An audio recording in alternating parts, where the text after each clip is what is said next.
ఇగో ఇక్కడ ఉంది చూడండి. కరోనా తరహాలో మరో మహమ్మారి ముంచుకొస్తున్నదని బ్రిటన్ ప్రభుత్వ మాజీ ప్రధాన సలహాదారు సైంటిస్ట్ సర్ ప్యాట్రిక్ వాలెన్స్ ప్రపంచ దేశాలను హెచ్చరించారు. ప్రతి ఒక్కరూ దీన్ని ఎదుర్కోక తప్పదని అన్నారు. మహమ్మారిని దృష్టిలో పెట్టుకుని అందరూ అన్ని విధాలుగా సిద్ధంగా ఉండాలని సూచించారు. మహమ్మారిని ఎదుర్కొనే దానికే ప్రాధాన్యత ఇవ్వాలని పిలుపునిచ్చారు. హే ఫెస్టివల్ కు హాజరైన ఆయన కీలక వ్యాఖ్యలు చేశారు. ప్రపంచ దేశాలన్నీ భవిష్యత్తులో క్లిష్టమైన పరిస్థితులు ఎదుర్కొనే అవకాశాలు ఉన్నాయి. మహమ్మారులను ముందుగానే గుర్తించేందుకు నిఘా వ్యవస్థ కూడా అవసరం. దాన్ని ప్రపంచ దేశాలన్నీ ఏర్పాటు చేసుకోవాలి. ర్యాపిడ్ రెస్పాన్స్ అనేది ఎంతో కీలకమని 2021లో జరిగిన G7 లీడర్ల భేటీలోనే నేను చెప్పా.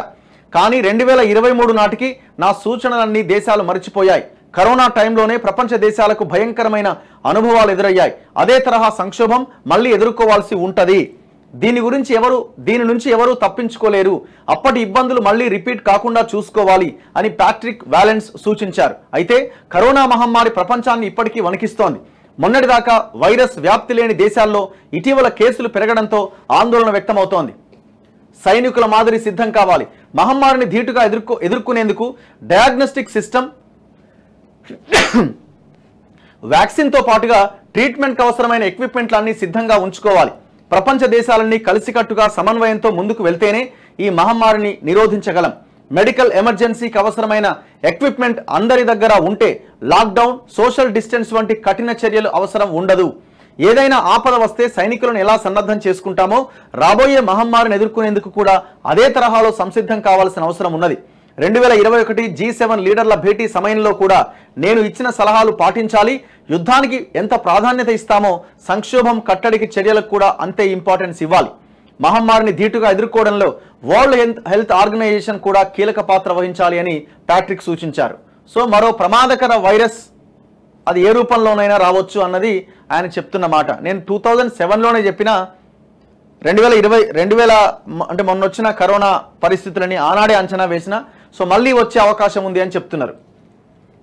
వచ్చినా రావచ్చు, దాందేముందనలా ఇక అన్నింటికి రెడీ అయ్యే ఉండాలి. ఎప్పుడు ఈ ప్రాణం గాల్లో కలిసిపోద్దో అన్న దాంట్లోనే మనం చేసుకోవాలి. బట్ భవిష్యత్ తరాలని మనం బతికించాలి అనంటే, మనం బాగుండాలి అనంటే సో ఖచ్చితంగా దీని మీద యుద్ధ ప్రాతిపదికన చర్యలు తీసుకోవాలి. ఎట్లున్నాయి మన ప్రభుత్వాలు? అసలు ఉన్న మెడికల్ దేనికే, ఉన్న పేషెంట్లకే మందులకు దిక్కు లేదు.